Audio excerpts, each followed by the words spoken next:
وهنشكك في وطنيتهم للاتحاد السكندري. هو انا ليه ما طلعتش اليومين اللي فاتوا اعمل فيديوهات رغم ان كان في احداث كتيره في الكوره حصلت؟ منتخب مصر لعب ماتشين، الاسماعيلي كان بينسحب من ماتش المئويه بتاعه بعد ما خسر يعني في ماتش المئويه فكان عايز يمشي، اصابه امام عاشور، ماتش الاهلي اللي جاي وممكن الاهلي يعمل ايه مع ان الغيابات كتيره جدا، في حاجات كتير قوي.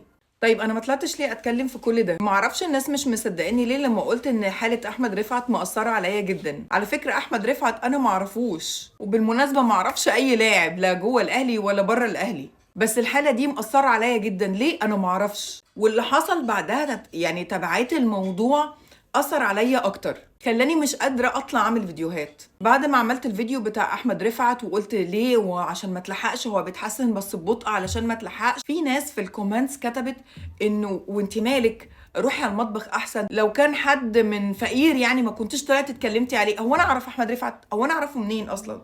دي حاله كانت قدامنا كلنا، فطلعت اتكلمت عليها وقلت كان ده بني ادم سواء لاعب في اي نادي المفروض ان هو يتلحق. في ناس طلعت تهاجمني انا بقى، تقول لي وانت مالك؟ يعني ايه وانا مالي؟ يعني ايه وانا مالي؟ لو حضرتك ده كان حد من اهلك وانا كنت اتكلمت عنه علشان خاطر حياة حد وننقذها او ان ده ما يحصلش مع حد تاني، هتقولي وانت مالك؟ لو كان ده حد من اهلك هيقولي وانت مالك؟ وبتتكلمي عن حد ليه من فيوتشر او اي نادي ليه؟ مالكيش دعوه، انت بتشجعي النادي الاهلي، اتكلمي بس عن النادي الاهلي، احنا مش قابلين منك كلام تاني. ايه الكلام ده؟ يعني انا مش مصدقه ان الانتماء للانديه هيلغي الانسانيه. انا مش مصدقه. هل الانتماء لحاجه معينه تخليني يعني انهي او احط انسانيتي على جنب؟ امال الرجاله اللي كانت في الماتش بتاع الاتحاد السكندري وطلعت شت بيهم سواء جمهور او لعيبه ما كانوش عايزين يكملوا الماتش علشان خاطر اللاعب اللي وقع وكانوا عايزين يطمنوا عليه، سواء جماهير او لعيبه، دول كانوا ايه؟ ما دول عندهم انسانيه. دول ايه؟ ما بيحبوش نادي الاتحاد السكندري مثلا؟ هنشكك في وطنيتهم للاتحاد السكندري. ليه ما قلناش لجمهور الاتحاد السكندري وانت مالك؟ انت ليك الماتش، انت عايز تكسب اصلا، مالكش دعوه. دي انسانيات، وطلعنا كلنا اشدنا بجمهور الاتحاد السكندري واللعيبه. مفيش حاجه اسمها في موقف انسانيه زي دي انت انتمائك ايه او انت بتشجع نادي ايه علشان خاطر اقف في الصف ده. ايه ده؟ ايه ده؟ ده حاجه التانية لما انا نزلت كتبت انه امام عاشور جات له يعني اصابه، فواحد من جمهور الزمالك، واحد محترم، كاتب ربنا يشفيه ويعافيه ويرجعه بألف سلامة، دخل واحد تاني شتمه بمامته، وبقى كومنتس كتير انه احسن وان هو يقعد بقى ومعرفش ايه وشماتة رهيبة في حاجة ما ينفعش فيها شماتة.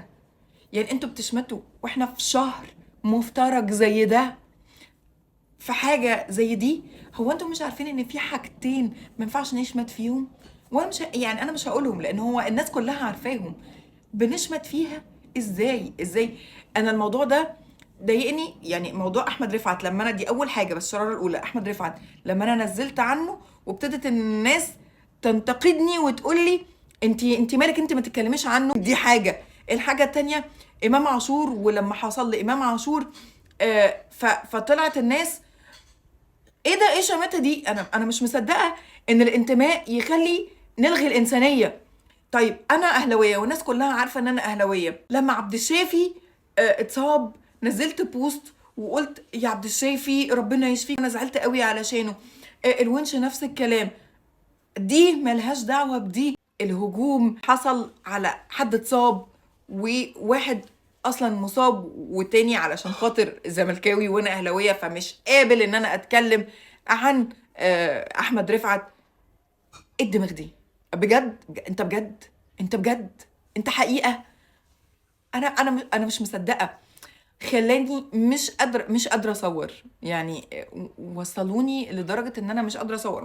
مش عارفه ليه ده حصل لي، بس مش مصدقه ان انتماء كوره يلغي انسانيه، يلغي الانسانيه. دماغكوا فين؟ كان اولى جمهور الاتحاد السكندري يقولوا احنا مالناش دعوه، احنا هنكمل الماتش بتاعنا. نهايه الفيديو احب اقول لكم ان انتوا وحشتوني جدا، وبحاول ان انا ارجع لطبيعتي تاني.